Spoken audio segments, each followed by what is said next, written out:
Welcome back to another episode of the Abti podcast, brought to you by the Warden of the North, Big Brah. You know what I'm saying? And you know what? Hamza's away today, can't make it. And you guys know whenever Hamza's away, I get to sort of run riot on the pod, innit? And have conversations with people I want to talk to and dive into some topics that have piqued my interest. So we've got a special guest in the building, by the way, as you can see. Got my brother Nabil, author of Privatising the Mandem. This book that we'll be getting into. I can't speak today, Nabs, I'll be honest with you. It's mad. But yeah, we're going to get into this book. We're going to get into the concept. We're going to get into your life. And we're going to, by the end of this episode, we're going to know how to privatize the Mandem. And we're going to know how to buy the block. That is the main objective. So without further ado, welcome to the show, my boy. I appreciate you, man. Thank you for having me. Nah, it's cool, my boy. So let's jump straight into this, yeah? Chalkill's very own, Northwest's very own. Quick early life on how your life, your experiences growing up on the ends, all of that, bro. I hear it. Yeah. So I wasn't even born in the UK, you know.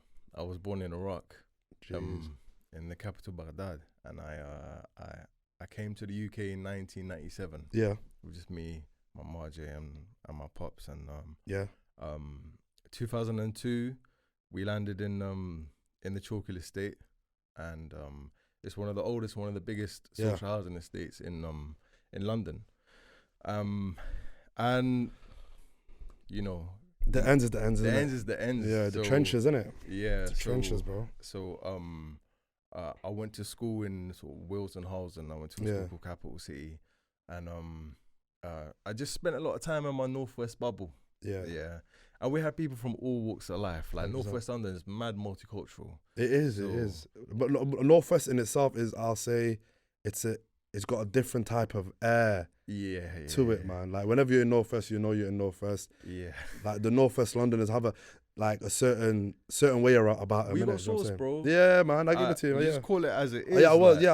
Yeah, definitely, bro. Yeah, definitely why got we're sauce. tiptoeing around no, it. No, but definitely Hondo, you got sauce. Yeah, because we're not North.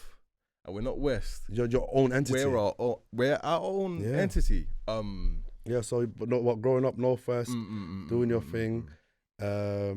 Obviously, life on the ends for you. Like, did you realize? Like, obviously, like all of us growing up in disenfranchised areas and stuff. Like, were you privy to what was going on? Were you compartmentalizing it, or? Do you know what it is? So you see my house. Yeah. It was just my mum and my sisters, but in my house it's Baghdad. Like it's Iraq. Yes. Yeah. Same. And then you step out and you're in London, but it's not just any London. Northwest London is very much like, fam, I've got Jamaican aunties, I've got Kenyan uncles, I've got like Somali cousins, like it's actually a melting pot. Like, I hate the cliche, but it actually is like diversity in its purest form. And so, like, I very much understood as a youth that I sort of joined a story that started before me. So I came to the UK in 1997, but like shit was kicking off in the 80s and the 70s and the 60s, and I learned a lot of that from my elders. Yeah. So I understood sort of why my neighbours looked the way that they did, why we had a lot of Caribbean neighbours, why we had a lot of West African neighbours, like the histories of migration. It was all educated to me by my elders. Yeah, wow. And that sort of informed sort of my political thinking growing up. But at the same time, it's not just looking back at history, but in the present day, as I was growing up as an adolescent, a teenager, I was seeing the city change around me quite rapidly. Gentrification, baby. That's it. Yeah, so you were seeing the city change like everywhere else right now. I think it's nuts, bro. Where we live, or where a lot of us live on these estates, it is considered prime real estate. Really, we're close to the center, and we're close to like the local amenities and stuff. And I don't think they had that in mind that that they would give us this part of the town. So, but I don't know how it happened. So you see the way it ends is set up a lot of the time. We're next to industrial hubs. Yeah. So in the context of Sheffield, a lot of ends would have housed like steel workers. Yeah. So they would have been housed next to factories. Yeah. In Chalk Hill, we were housed right next to Wembley Park Station. So we would have been working the railway lines from Baker Street to Wembley Park. Yeah. So like, and it's the same across the world. If you look at South Africa, Soweto, the southwestern township, that's situated right next to where like, the middle and upper class South Africans live, because all your cleaners and all your blue collar workers need to be within proximity of their jobs. And so a lot of social housing would have been built nearly 100 years ago, if not like longer. But then we go through a deindustrialization period in like the 70s and 80s, where, you know, we're not necessarily manufacturing stuff on home soil, we're importing stuff. And so places like Birmingham, places like Sheffield, don't necessarily have that industry. No, they don't anymore. Those industries have been, obviously, I don't know, it's Margaret Thatcher's regime maybe. Yeah. That this like got rid of a lot of that, And so cities look for new ways to make money. Yeah. And like land and development becomes the thing to trade. So land becomes commodified, and it becomes the product that they sell to international markets to get a profit out of. And like, so that's at what point did you say? Obviously, I don't know. Some would argue gentrification is good. Some would argue it's bad. I hear it. The positives I see of gentrification is some places generally look like slums. Do you know what I'm saying? And they need to be gentrified. There's a few estates in my city that I look at and I think, yeah, this place could do with some work and stuff. But it also has the negatives as well, where it's forcing out the locals. Do you know what I mean? So for you, at what point were you like, okay, just starting on gentrification, what's your stance on it? Gentrification is never a good thing, because if we look at the definition of the word, it's to sort of transform an area from a particular working class character to the gentry, which is an old English medieval term of like middle classes or above. So that's where the root word gentrification comes from, gentry. It was coined by Professor Ruth Glass. Right. And it comes from the word gentry, which is like a medieval feudal English term. Okay. And so gentrification only happens with one condition, and that's the displacement of an existing population. Now, displacement comes with many negative implications, like economic implications. There are some families that can't get loans from banks, but they might be part of systems like Partners, or like in the Middle Eastern community, it's Silfes. Yeah, we've got Utah and Hagbed. There you go. Yeah. And like, you can only have access to these community banking systems if you're in a certain geography with like-minded and people who share your heritage. Factor. Gentrification sees the breakup of those networks, and there's a lot more damage to do with like mental health. People, it's called phenomenological displacement. Rotted. It's a big word. Yeah. It's a big word, and so this is like research coming out from a professor called Loretta Leese, who's like the guru of gentrification. Yeah. She's in Boston right now, and that's sort of the feelings of loss that you have from seeing an area change, like that corner shop that you used to walk past every single day when you were in primary school or secondary school, no longer being there. Feels like you've lost a part of yourself, like a memory that you've associated. 100%. And a lot of people think gentrification is necessary. People talk about certain ends being run down and whatnot. But you don't need to displace people to make ends like I agree with livable. I agree with you, to the point where, okay, the place could do with a little touch up, man, because it's just some places are Fam. grimy, innit? That's what I was talking about. That's my version of gentrification. Nah. Like but the other side of gentrification where they're displacing people, Yeah. I'm against that. So you're not talking about gentrification then? That's what I'm saying. You're talking about renovation. See, there you go.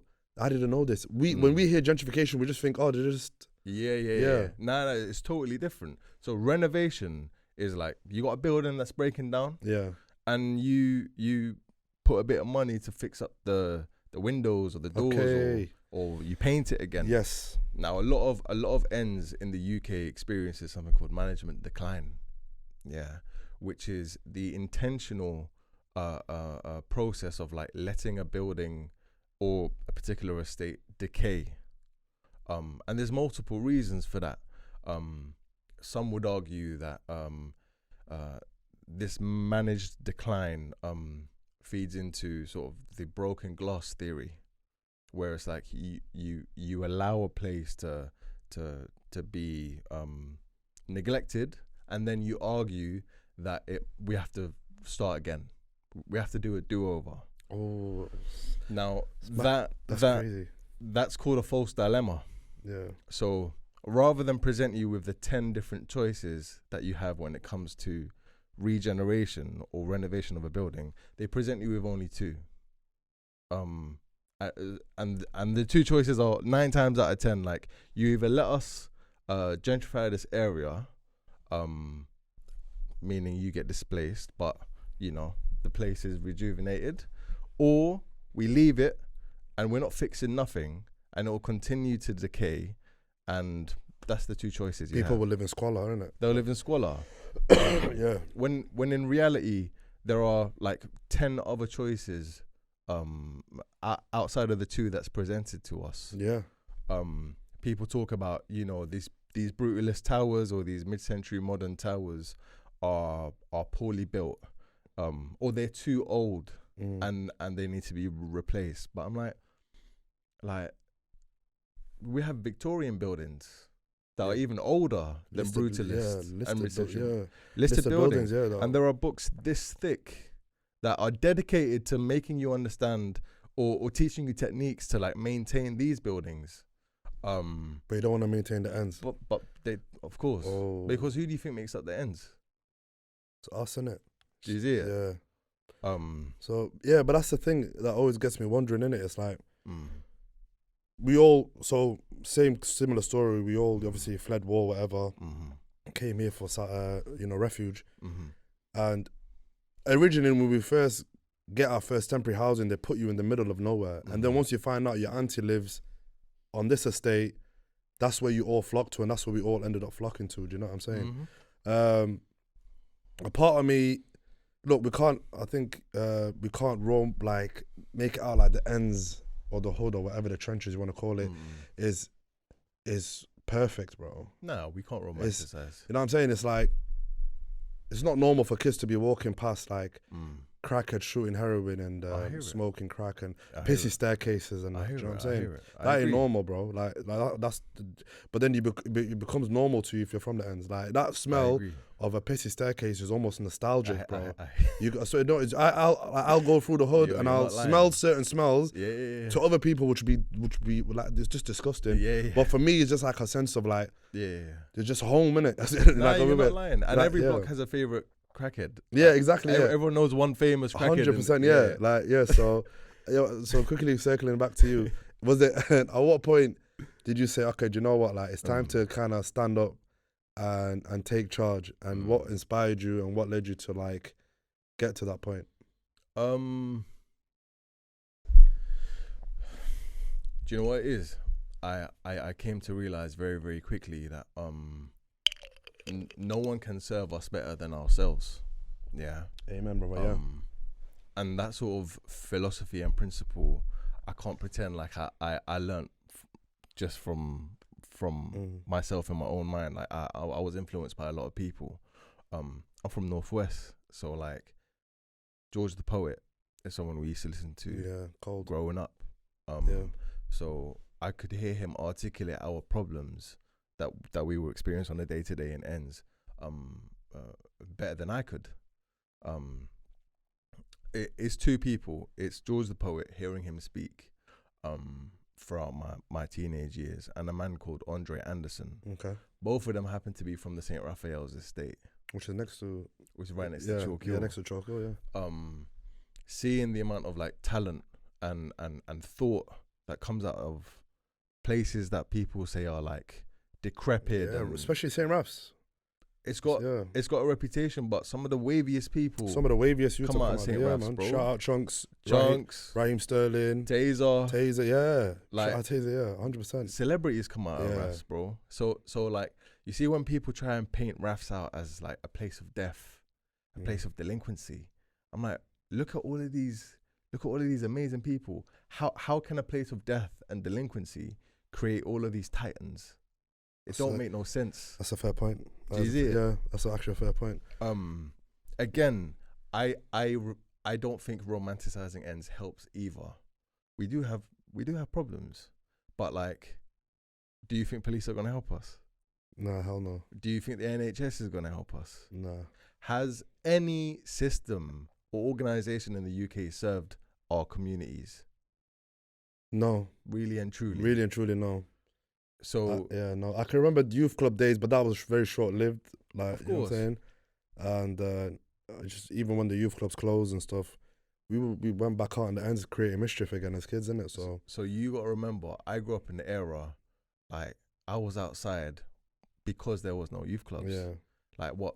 It was David Cameron's government. Yeah, that's the beginning of the Tory run. So like 2010, 2011. They cut everything, bro. I done my GCSEs 2011. Yeah. So like as soon as I finished secondary school, I'm outside and there's nothing for man. Yeah. Do you know what I mean? 100. And I grew up in that era where like we didn't have services. Yeah. Do you know what I mean? Very true. And I had elders telling me about like these fantasies of like, yeah, we used to have youth clubs and like table tennis and it was PlayStation. so sick, bro. It was such a necessary thing in life that Yeah. we needed the youth clubs, man. I think once that the crime rate went through the roof once they closed down the youth clubs, man. Because the youth club was somewhere where we could all go. They had, whether you wanted to play table tennis, snooker, they had internet, they had studios, they had everything you can think of to just keep you preoccupied before you went home, innit? But the thing is, those systems had dependencies. Like, who do you think paid for all of those like services? It was the state. Yeah, taxpayers. Yeah, and like, are we going to be dependent on the state that changes hands every 4 years?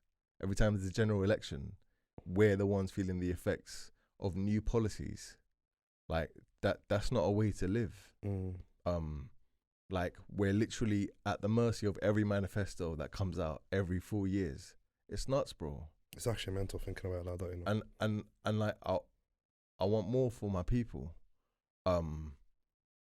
How to achieve that? Like, it just stumbled like upon me, like it was purely accidental. 2018, I got a bit of a big mouth. I have a massive development happening right next to my block called Wembley Park. Yeah. Okay. I watched it get constructed throughout like my teenage years, and I saw what they were building wasn't necessarily for people like us, because I'd be in these new developments with my brethren, like just chilling, and like private security would move us along. Yeah. Because it's not necessarily built for us. 100%. And so I wrote a couple angry emails because I'm low key and unique. Like no, I rate that though. I rate that. That's crazy. So I wrote an email and we went back and forth, and they basically said, well, like in a roundabout way, it's like, okay, so if you feel like you could help us make this piece of city more inclusive, come work with us. Yeah. And so they let me in, but they messed up by letting me in. Yeah, they let a Trojan horse in, innit? Yeah. Yeah. So man. I wanted to understand, like, how does gentrification work? What motivates it? Like, what's the finances behind it? What's the law and the policies behind like this change that I'm seeing all over London? I'm seeing it in South Kilburn these times. I'm seeing it in King's Cross. I'm seeing it in Elephant and Castle. I'm seeing it in Stratford. I'm just thinking, bro, like, this is mad. Like, to me, gentrification was like the biggest threat to the Mandem. And it's mad because it's a slow sort of process. It's a slow violence that happens over years. But overnight, like, you'll just see hoardings go up. Yeah. And or over a period of 6 months, you're hearing that people are getting shipped out, like not shipped out, like they're getting shifted. Yeah, you're getting shifted. Moving houses. Yeah, and slowly a block that had like 50 families goes down to like 40 over a month, and then 30, and then 20 because they're being moved away. There's a word for it. It's called decanted, until it's empty, and then it's not there anymore. And then the place that bro, we derive identity from geographical places. And when these geographical places change, we are affected. It's just human psychology. Yeah. That's not me saying I don't advocate for change. I'm saying I don't advocate for change that is predicated on our absence. They're two very different things. Yeah. Do you see it? Yeah, Hondo. And like, ultimately, cities must change. They must grow and evolve. But who better to grow and evolve them than its own inhabitants? Do you see it? 100%. Like, if you're in Brixton, I would want people from Brixton to change Brixton, not someone from like Reading or Buxton. Yeah, who's not in touch with what's going on in the area, doesn't know. They wouldn't know nothing. Yeah. So during my time working for the developers at Wembley, I was exposed to a lot of information, and like, one conclusion that I made was gentrification can only happen if land is sold to the private sector, and the person who sells it 9 times out of 10 is your local council, is the state. So I'm like, cool, let's get in early and prevent the sale to private developers and buy the land ourselves. Yeah, shout out to us. Yeah, it's as simple as that, bro. Yeah. And I identified the legislation required. There's 2 pieces of legislation. There's 2 phases, and there's a whole chapter in the book that lays it out in detail. You use right to buy or right to acquire to get a lease on your flat, and then you use something called collective enfranchisement. So a collection of people who have bought their flat can come together to buy the building itself. Now, a lease is timed, so it's 99 years on average, which means that you own the inside of your flat for 99 years. When the 99 years are up, it goes back to the landowner. But what I've written down, collective enfranchisement, allows you to buy the land itself. The land that it's on. The land that it's on and the structure. Mental. So that's forever. Yeah. That's ownership without an expiry date. That's ownership that we can pass on to our kids. To our youths. Do you see it? And landowners are the most powerful people in Britain. Oh, by a country mile, bro. No pun intended, yeah. Like, the biggest lobbyists in the UK are landowners. Yeah. And like, even the way corporates move, it's real estate, bro. Like, when you think of Starbucks, they're not necessarily a coffee company. They're real estate. So is McDonald's. McDonald's, yeah. Do you know what I mean? Yeah, 100%. Asda got bought up by a private developer. Like, the people who own Asda are called Citroen Capital. They are real estate developers, and like, they are currently assessing the Asda sites in the UK for residential development. Park Royal Asda in northwest London. Yeah. There's an application going in to put residential towers and to keep the ground floor for Asda. But like, it's all development. Now, if you look at the word development, it's an old French word meaning to unroll or to unravel. Now, in the context of like land and property, It means to unravel a latent value within land. So in the case of the private developer, they develop land to unravel economic value. Yeah, okay. Do you see it? Yeah, I see what I'm saying. So basically to get as much money as they can from that piece of land. Precisely. Yeah. So if you've got a piece of land Yeah. and it's got 100 social housing flats, that's not going to make you a lot of money because the rent for social housing is cheap. It's cheap, yeah. So what developers do, they want to unlock the latent economic value within this land. And like, I'm going to get more rent if I demolish this tower and build a new one, maybe 200 flats of private rental. I get more economic value, and like the latent possibilities in that land is the creation of new private housing that will make me more money. But a lot of these developers have their values assigned to like finance and the pound sterling. Yeah.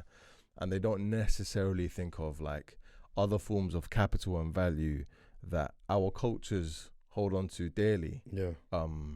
Like social capital, cultural capital, and all other forms of capital. Like my mum cares more about how her neighbor feels about her than like how much money she can make of her neighbor. Like we're just not built like that. Yeah, we're simple. Well, we're simple people, isn't it? Like I wouldn't even say it's simple. I think it's wise. Yeah. I think there's a wisdom that comes with like taking care of your neighbor. Yeah. It's Islamic as well, isn't it? So it's a lot of it is like tied down to religion, alhamdulillah, innit? So 100%. The Rasul said like your neighbor has rights over you. Yeah, exactly, 100%. Yeah, and that's what I'm saying. So you did that at that point. At what point were you saying the creation of this book? Because you've got all the information now. You've done your, let's say, quote unquote 10,000 hours. Yeah. And you've seen process A to process B. Yeah. And now you're thinking, right, instead of the block being sold to a developer, we buy it. And then you've done all your research. It comes to compiling this book. So there's not going to be, like, I don't think we can explain it in time. But no, of course. But condense it in like the ethos of how point A to point B we would go about it. And is it something that is going to happen? Like, I don't know, how long is the time frame? Okay. And also, has it been done before? And if so, give me some examples. Do you know what I mean? I hear it. So, in terms of compiling the book, it's written in our tongue. So, anyone from ends can pick it up, and you don't need to be an architect or a developer to understand what's written, because the industry I work in is guilty of that. And the book is quite simple, where the beginning it sort of paints out the situation that we're in right now, and sort of the motivations or the drivers as to the issues we face now in terms of gentrification and whatnot. And then the middle section of the book, it's called We Run the Block. Yeah. And that shows you over 4 stages the things necessary to ultimately at the end get freehold ownership. So it starts off phase 1 called rounding up the Mandem, which is literally bringing your neighbors together and starting this conversation, because we're not talking about something light. No, definitely not. We're telling people, like we want to own and manage a building. 9 times out of 10, it's not normal for people in our community to do that. That's a crazy convo. Do you know what I mean? And we don't have experience of owning land in Britain. Yeah. A lot of the time. So rounding up the Mandem, that's what it consists of. Yeah. And then, so let's say we've rounded up the Mandem. What's after that? Well, we have to then incorporate. So we form something called a property management company. Yeah. And the way that's arranged and organized, your articles of association, you can write it as you see fit. So like if a block in Peckham is made up of a certain culture, they can structure themselves according to what works for them. And a block in Northwest, let's say Chalk Hill, where there may be a different culture, a lot of East Africans, they may structure themselves in a different way, but it works for the communities in which they're at. And this organization will be the vehicle that will ultimately own the building. So imagine, let's say 100 people owning shares in this vehicle, and then this vehicle owning the building. So technically all 100 people own the building. And the vehicle decides what happens with the building, and the 100 people can vote, or like whatever structure people choose. So you incorporate. The second stage is called plotting the move. This is where like you have to save up. You have to put money aside to start speaking to building surveyors. I want to map my building. I want to understand like its value. So you speak to a building surveyor, you speak to a solicitor, so that you can compile the evidence and the information needed, which they'll help you to produce to acquire the lease of your flats, but then ultimately the killing blow, which is an application for collective enfranchisement, which is when the residents using this vehicle go to the existing landowner, 9 times out of 10 being your local council, saying hand over the building, and they have to give it to you whether they like it or not. So it's not out of the kindness of their heart, like by force. Get the hell out of here. They have to sell it to you. Okay. And the most expensive part of a building is not the building itself. The freehold technically would just be the ground, the external sort of brickwork or panels or wherever it may be, and the internal common areas, which might be like a lift or a staircase or whatnot. They're the cheapest part of a building. The most expensive part of the building is the flats themselves, which each family or individual on a block will be able to work through. Because you also got to remember there's the added benefit of like our flats aren't worth much because it's ends. Yeah, because it ends. You're right, definitely, 100%. So they're quite achievable. Yeah, and it's cheap. Yeah, definitely. And the cheapest part of the building is the freehold. Yeah. So I haven't necessarily written down a financial plan. Yeah. Because we're gonna go into timescales now. Of course. Yeah. If I write up a financial plan in 2025, it might expire by 2045 in 10 years' time. Financial instruments might change, or like people's access to money might change as well. Yeah. So I didn't want to write something that would expire. Yeah. Because I say in the book, like we are probably going to die before we see the fruits of our labor. Yeah, that part was deep, bro. Because we're talking.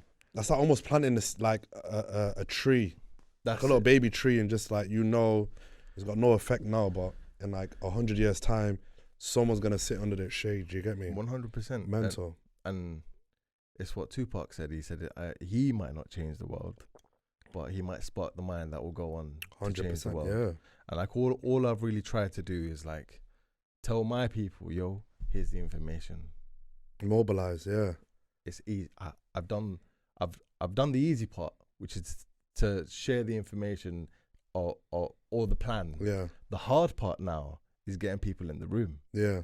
It's actually telling people, yo, like if we're doing this, it means you might need to put like £10 a week aside to help fund this. Yeah. So now you're talking to people's pockets. And you know how people get, bro. And you know how people get. Yeah. So the big work is trying to show people the potential and to show people that no, this ain't charity. This is protection. Like, it's called privatise the Mandem. We're privatising, as in we're removing public sector control. I think it's the most G'd up thing to be the agent of your own destiny. 100%. Do you know what I mean? Do you know what's mental, bro? Yeah, you know the idea of like any sort of ownership within this country. If you would have asked me this like 4 years ago, actually no, if you would have asked me this about 7 or 8 years ago, I would have said, bro, nah, because I think as Somalis we were always hit with, we're going back, we're going back. Be doctors, engineers, things that are going to benefit the motherland. We're not here permanently. We're going back. To this day, my mum still says we're going back. And it's like only 6 years ago I realized maybe we're not going back. Maybe we're here for a few more generations. And the idea of ownership now, having a kid, a 6-year-old, I look at and I think, yeah, like I need to carve something out for myself while I'm here. And that's going to aid my son in his future. Do you know what I'm saying? All my kids, my future kids. So the idea of ownership is something that we're coming, like I need my people to get behind. You know what I'm saying? So there's a chapter in the book called Making Ends Meet. Yeah. Pardon me. Which talks about the global implications or the possibilities that comes with privatizing ends. Yeah. I'm an advocate for people who choose to go back home. Yeah. Like, good for them. Yeah, and I hope they find solace and joy in that decision. But like, you see, for me, for someone like me, where am I going back to? Like, what's there for me? Yeah, when home for me has suffered because of here. London is what it is and is built the way it is because it's financed by our sweating our blood, bro. Not just our blood, our grandparents and their parents and their parents and their parents. We're talking about colonialism here. Yeah. Like London, London didn't really go past Hyde Park before colonialism. And then the Victorian expansion, which was financed by the empire, took it all the way out to like what we understand now to be the Green Belt. Yeah. So imagine from like Hyde Park to Harrow. I'm going to use Northwest examples because I'm a Northwest man. Yeah. Like, that expansion was financed by like exploitation from the global south. So as far as I'm concerned, the city is ours. Yeah, rightfully. This country was built off of like theft.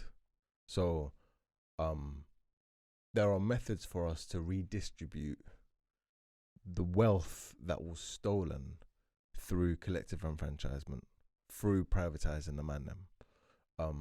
Because again, landowners are the most powerful people in Britain, and when you own land, you're able to hold economies within a geographical space. Yeah. And when you're able to hold economies and hold like the British sterling within a building, even the building that we're in now, like there's an economy that circulates here. Someone's paying rent, or like a tenant is paying for use of a desk, or you know the coffee that's being served here comes from somewhere, and there's an economy within a building. Imagine like all these ends across the UK, like being owned by people like us, and we choose what contracts we have within these buildings. We choose how we interact with the wider city. We divert capital towards things that are homegrown for us. Yeah, keep the money within the community, innit? Jeez, have you heard of like the sister city concept? No, break that down. Or like twinning cities? No. So London is twinned with New York and Paris. It's a formal agreement Do you know? So when you're driving past a sign into a city, Yeah, it'll say whatever city and then twinned with. exactly. Okay. And there's benefits that comes with twinning with a city, exchange programs, or easy visa to go to and from your twin city, or you might have like preferential economic deals with them. So like I will buy like chili oil from Bangkok exclusively because I'm twinned with them, for example. Yeah. Economic preferential trade policies. We could run that. So like Chokyo, if Chokyo was its own like space, its own city, we're twinning with the Horn of Africa, like because of all the people who are there, like they have relationships back home, which could see like equitable growth across. That is mental. Yeah, but this is like a utopia, man. No, it's not a utopia. Utopia means no place. No, like just this dream is just like like you're speaking and I'm saying, I want this to happen. No, it will happen. Inshallah. But then it's like, it's when. Knowing that, because we need to start early though. I feel like, getting the youngers, changing that mindset now. All it takes is one block, Yeah, one. And then the dominoes will fall, bro. 100%. That's all it is. That's one, though. One block. And then the man, I'm going to turn around and be like, bro, do you see what that man did? And it's done. Yeah. All it takes is one. And that's what I want to dedicate my life to. So like, I'm still working in the development industry. I'm no longer working at Wembley, but I've gained a lot of experience working on some major projects. Yeah. And like, I'm just trying to, whatever I learn, like democratize, just put it out there, free it up for people. Yeah. My people specifically. 100%. And like, I've got maybe, pardon me. That's cool, bro. I've got hopefully 50 years. Inshallah. 50 years in the tank where I can like make sure that I can at least see someone through the process to buy that one block. And I'm happy to die knowing that there's at least one. And that will continue after I'm gone. And everything they need to know, it's in this book. Is it? And it's free, bro. Yeah. No, we're gonna plug it, man. This book is Privatising the Mandem. It's gonna be on the link description below, 110%. But just before you go, before we wrap this up, I know there's probably a viewer here or a viewer there watching thinking, bruv, like, where has this worked before? What's my man on? Like we need examples. I hear but like, is there anything that you can think of that, exists? Somebody who has actually just said, or a community or, a certain someone that said, we're going to buy this block and we're going to do for us. In terms of at this scale? Not at this scale. It could be on a micro scale though. It doesn't on have a to micro scale, so the collective enfranchisement law has been around for like since the 90s. And there are like small scale buildings that have used this piece of legislation to acquire the freehold of a building. A lot of examples in like what's it called? It's down the road, like South Kensington, Notting Hill area. A lot of it is like action there. HMOs. So HMOs, everyone's on HMOs now. If the people within a HMO come together and do collective enfranchisement, the person who owns the building will lose the building. Dark. Yeah, I know what you're saying. But that's just the way it is. Yeah, that's just the way it is. Do you see it? So there are a number of examples, like private cases in Notting Hill. But there are, in terms of like a social housing estate coming together to buy. I have not seen any examples within my lifetime because we're usually not provided that information. 100%. I always thought probably the Mandem at Stamford Hill, them. Oh, like bro, Stamford Hill is a Stamford- different thing. Stanford, is it like that's what I thought? Because I feel like what they've set up there, the Jewish community having their own ambulances, their own their own schools, Yeah. and their own police. Yeah. Brother, they got their own feds. They own their buildings. They own their buildings. They own their buildings. Yeah, see, they're well ahead of the curve. They privatized before, like they privatized themselves really. And they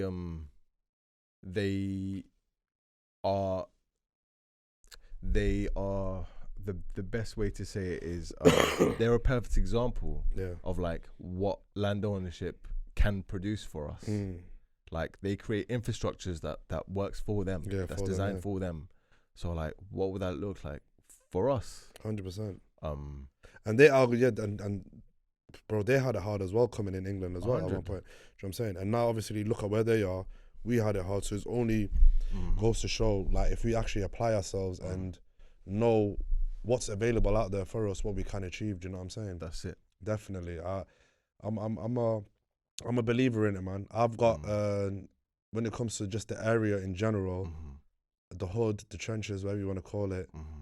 I've got it's a love-hate relationship, man. Because it's some of the best times in my life I've had there, and some of the worst times in my life I've had there. Like you, probably like you, we've lost friends to this shit as well. Do you know what I'm saying? Seen people go crazy, seen people go to jail. But you can't deny that it made us. It made 100%. There's something about just living in an estate. Like, God forbid you was the first to go home, because the next day you missed everything. Bro. Then the next day you're like, no, I'm staying out all night, and nothing happens. Nothing. And then you're like, the day you leave, like, I've got to go early and that. Bruv, you missed and it's like, damn, do you know what I mean? But it's just one of them type of places. It's one of the only places I still see kids play out. Yeah, to this day, literally. Out, running around. There's a cage, playing football in the cage. And that, like, I don't know, there's a beauty and a brutality to ends. It's the most beautiful place, but can be the most brutal place. 100%. But I don't think its brutality makes it less beautiful. I think it's just both beautiful and brutal. Do you see it? Yeah, definitely, man. I don't know, I can sit here and talk to you all day, man, but this is the main thing I want to plug to the viewers out there. Privatise the Mandem. This book, where can they find it? www.privatisethemandem.com.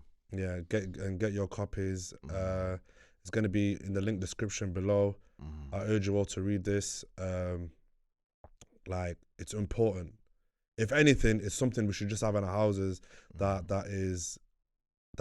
we haven't read, and if not, hand down to our kids haven't read. As you said, this will probably be before we're dead, innit?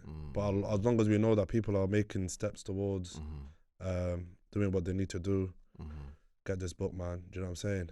Any last words for you? Any Instagram? Where you at? Instagram? Shout your Instagram. Shout. If you've got anything coming up? Yeah, we so the Instagram is Privatise the Mandem as well. Privatise the Mandem, yep. There's a telephone line as well dedicated for. It's called the privatisation line. Yeah, I love it. That goes straight to my telephone. It's me on the other end of the line, and I'll answer any questions if anyone has any questions, and I'll come to any block. Yeah. If you can gather people, I'll bring books and distribute. I'll distribute it and I'll talk to anyone. And in terms of looking forward, I think the challenge is, like, we got to convince people to do something that they won't see in their lifetime. 100%. So I'm working through with a couple of my peers on, like, this thing called hood futurism, which is like what the ends could look like if this is envisioned and delivered. And its main purpose is to make people fall in love with that future, so much so that they're willing to do what they got to do today to see that future come to reality. So yeah, watch this space, bro. Watch this space, man. Yo, bro, this has been a powerful conversation. Like, comment, share, subscribe. We are the Abti podcast. We're out. That's it. Thank you, man.